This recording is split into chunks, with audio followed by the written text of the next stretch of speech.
Do you know why Japan is one of the most impressive world powers on the planet?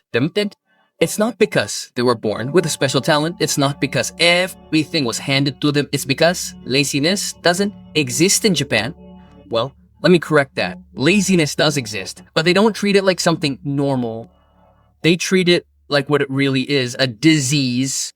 A disease that kills you slowly, that steals your dreams, that turns you into a ghost that breathes but doesn't live. I'm already drunk.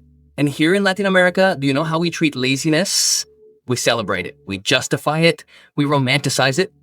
We say things like, I'm tired. I deserve to rest. I don't feel like it today. I'm just not motivated.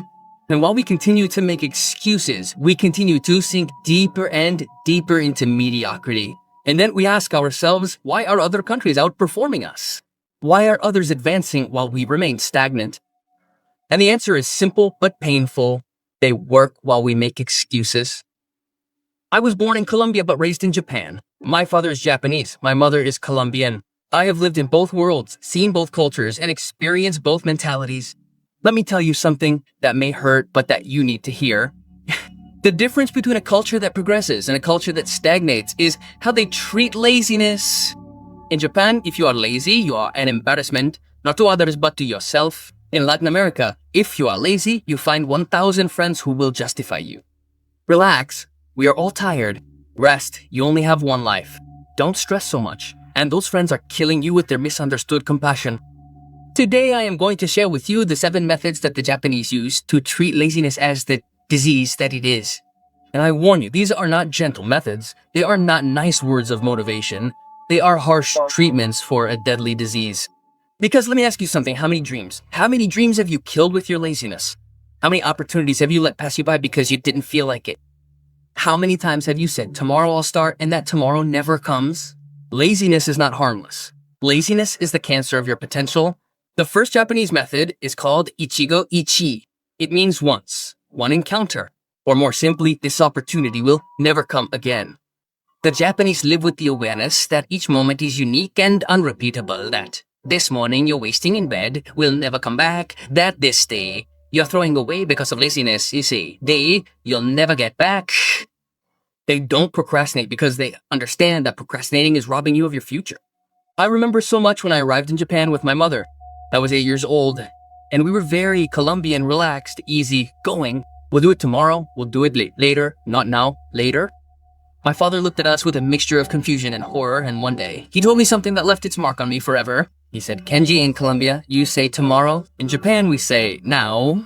It's that simple, a forward-moving nation versus one that lags behind. And as a child, it bothered me. I thought my father was too strict, too demanding, too rigid. Why couldn't we be more relaxed? Why did everything have to happen now, immediately? But today I understand. Today I'm grateful because Ichigo's now mentality that this opportunity won't come back is what has allowed me to achieve things that I myself didn't think were possible. So the first method to cure your laziness is this. Every time you feel lazy about doing something, repeat this. This opportunity will never come back. This moment is unique. And get up, move, take action. Not tomorrow, not later. Now, because time is all you have. Tomorrow is an illusion that lazy people use as an excuse. The second method is called Kaizen, but applied to your personal life.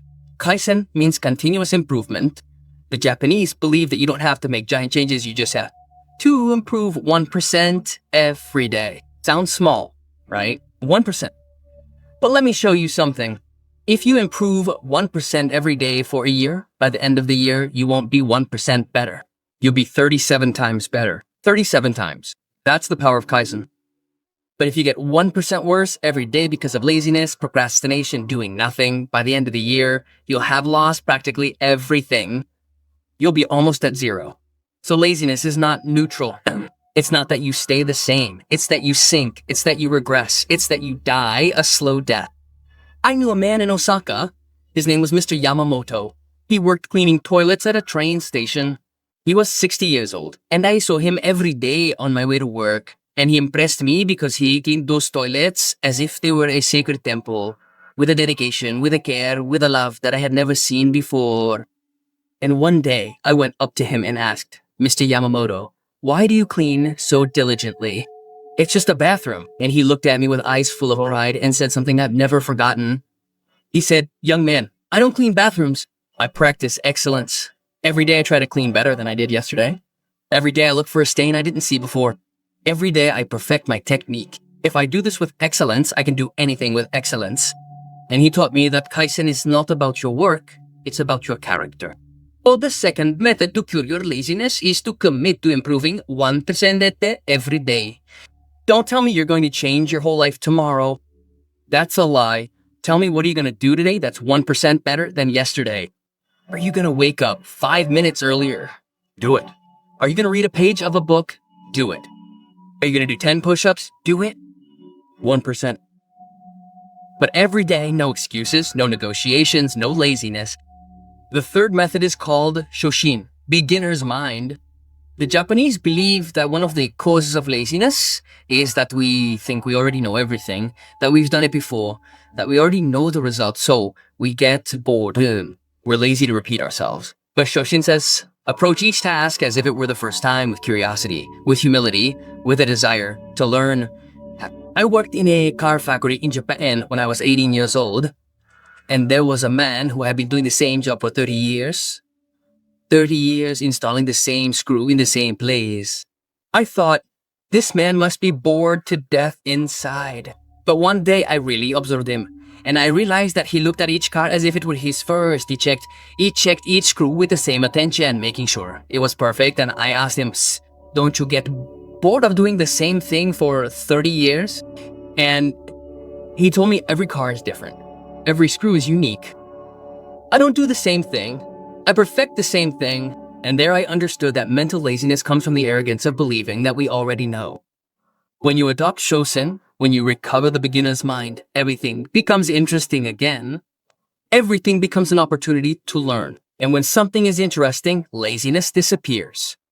So the third method is this. Before doing any task, especially the ones that make you lazy, say this. I'm gonna do it as if it were the first time. I'm gonna find something new. I'm gonna learn something. And do it with that attitude. You'll see how laziness evaporates. The fourth method is gamen, which means perseverance with dignity, discipline. The Japanese don't believe in giving up. They don't believe in saying, I can't. They don't believe in laziness as an excuse.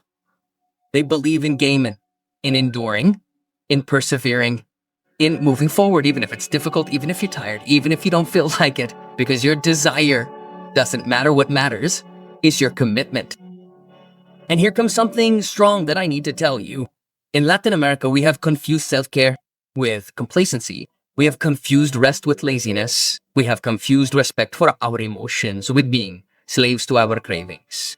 And that is killing us, because it turns out that we never feel like doing what we have to do. We never feel like working hard. We never feel like being disciplined. We never feel like sacrificing ourselves. So, if we live governed by our desires, we will never achieve anything. The Japanese do not ask if you feel like it. They ask if you are committed. And if you are committed, you do it. Whether you feel like it or not, tired or rested, motivated or not motivated, you do it because you said you were going to do it. And your word is worth more than your comfort. I had a martial arts teacher in Japan who made us train until we literally couldn't do it anymore. And I would complain, Sensei, I am tired. Sekem. And he would look at me and say, Kenji, tiredness is mental. Pain is mental. Laziness is mental. Your body can do much more than your mind believes. Show your mind who it is, commands. And he kept us going. And he was right. When I thought I was finished, I was still going. When I thought I was going to collapse, I didn't collapse. It was my weak mind trying to protect me from the discomfort, but growth lives in discomfort. So the fourth method is to practice laziness. When you're tired, when you don't feel like it, remember this. My desire doesn't rule me. My commitment does, and do it. Without drama, without complaints, with dignity, like a samurai facing the battle, even though he knows it's going to hurt. The fifth method is called Saisai Ton Seiso, the 3S. Order, organization, cleanliness. The Japanese believe that your external environment reflects your internal state. If you live in disorder, your mind is in disorder. If you live in dirt, your life is dirty. If you live in chaos, you are chaotic. And that disorder breeds laziness. Because in disorder, everything feels overwhelming, everything feels complicated, and when something feels complicated, you are lazy to start. I remember when we lived in a small apartment in Tokyo. Every morning, without fail, my father would clean. The first thing he did, it didn't matter if the apartment was already clean, he would clean it again. And I would ask him, Dad, why are you cleaning when it's already clean? And he would say, I don't clean to make it clean. I clean to clear my mind. When my surroundings are in order, my mind is in order. And when my mind is in order, I can do anything. And I thought that was foolish. Until years later, when I was living alone and going through a crisis, my apartment was a mess. Clothes strewn about, dirty dishes, clutter everywhere, and I felt paralyzed. I couldn't work, I couldn't think, I just wanted to stay in bed. And one day I remembered my father's words, and I got up and cleaned. I cleaned everything, organized everything, tidied everything up, and when I was done, something changed in me. My mind felt clearer, my energy returned, the laziness went away, and I was able to work. Clutter and laziness are best friends. They feed off each other. Order and action are also best friends. So the fifth method is this.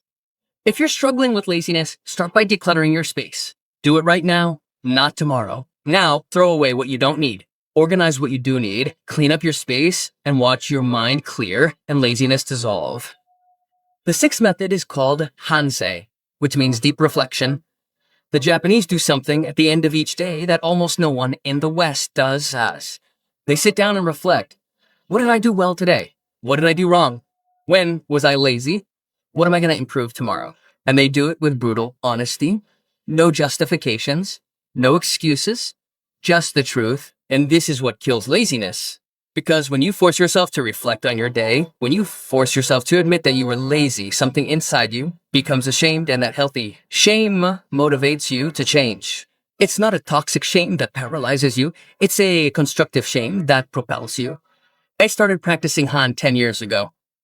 Every night before I go to sleep, I write in my journal, and there's one question that never fails to come up. What was I lazy about today? And I force myself to answer honestly, because it's easy to lie to myself during the day. It's easy to justify my laziness. But when I sit down at night and have to write it down, I can't lie to myself anymore. And that honesty is what has kept me disciplined for years. Anas. So the sixth method is to practice Han every night. Before going to sleep, reflect. Today, was I disciplined or was I lazy? Today, did I take action or procrastinate? Today, did I keep my word or make excuses?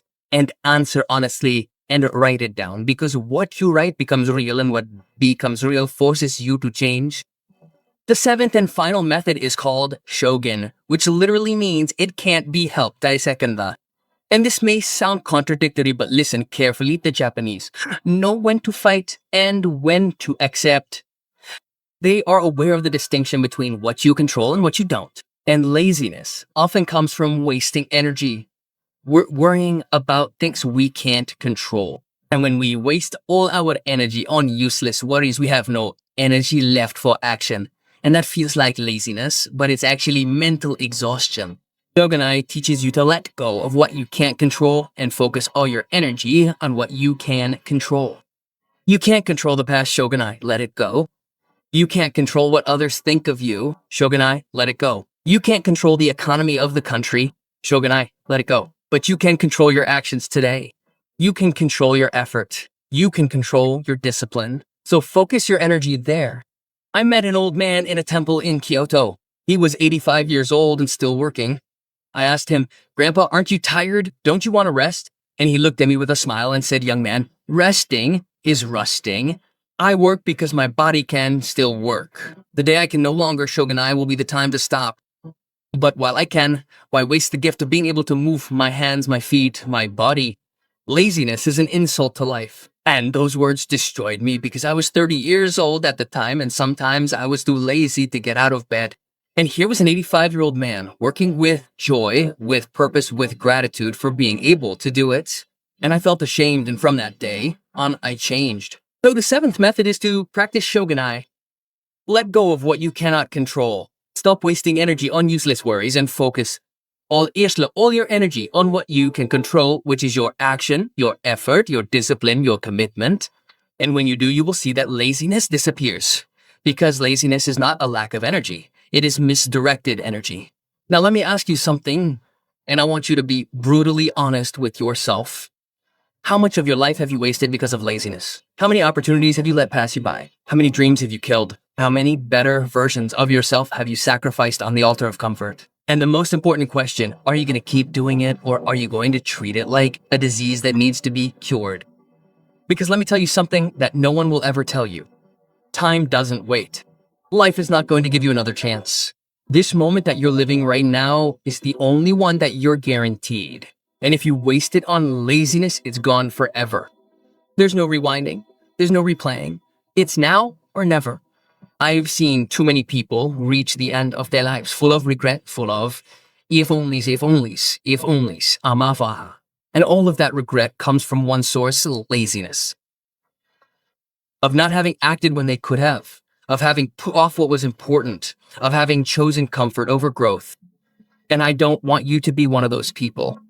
I don't want you to reach 60, 70, 80 years old and look back and realize everything you could have been, but you weren't because you were lazy, because that is the greatest tragedy of all. It's not failing at trying. It's never having tried because of laziness. So today you are going to start treating your laziness like an illness, and you are going to apply these 7 methods as a treatment. Not tomorrow, not next week, not when you feel motivated. Today, now, be Doichi. This opportunity will never come again. You are going to commit to improving 1% every day with Kaizen. You are going to recover your beginner's mind with Shoshin. You are going to practice perseverance with dignity with Gaiman. You are going to organize your space with Seiri Seitan Seiso. You are going to reflect honestly every night with Hansei. And you are going to let go of what you can't control and focus on what you can with Shoganai. To put it bluntly, this won't be easy. The first few days, you're going to want to give up. Your body is going to protest. Your mind is going to make excuses. Your lazy friends are going to try to sabotage you. They're going to tell you that you're getting too intense, too obsessive, too over the top. And you're going to have to make a decision. Either you continue being like them, comfortable and mediocre, or you become someone different, uncomfortable, but extraordinary. And when you make that decision, when you choose discipline over laziness, something is going to change in you. Not just in your external results, in your internality, in your character, in your identity, because discipline is not just a practice, it's a way of being. It's who you are when no one is watching. It's what you do when you don't feel like it. It's who you choose to be in the moments when it's easier to give up. I'm not successful because I got lucky. I'm not successful because I was born with some special talent. I'm successful because I refuse to be lazy, because I decided that my word is worth more than my comfort. Because I chose to be disciplined, even though it cost me everything. And today, looking back, I can tell you that it was worth every drop of sweat, every moment of discomfort, every time I did what I had to do, even if I didn't want to. And you can achieve it too, not because you are special, but because you decide to be. Not because you are talented, but because you decide to work harder than the talented. Not because you are lucky, but because you decide to create your own luck with consistent action. So, if this message touched something inside you, if something in your heart was awakened, let me ask you for something. Subscribe to this channel, but don't do it for me, do it for you. Every time you see a notification, it will be a reminder that you chose discipline, that you declared war on your laziness, that you made a commitment to yourself. Like this video, because when you do, you are showing gratitude. You are telling the universe that you received something valuable, and that energy returns multiplied. Let me know in the comments which of the 7 methods you are going to start applying today, because when you write down your commitment, it becomes real. You are telling your mind that you are serious, and you are activating the bell, not so that I can interrupt you, but so that each notification becomes your growth alarm, your reminder that laziness no longer rules you. This is not just a video. This is your declaration of independence. This is the day you free yourself from the disease of laziness. This is the moment that years later you will remember as the turning point of your life. The day you said enough, the day you decided to be different.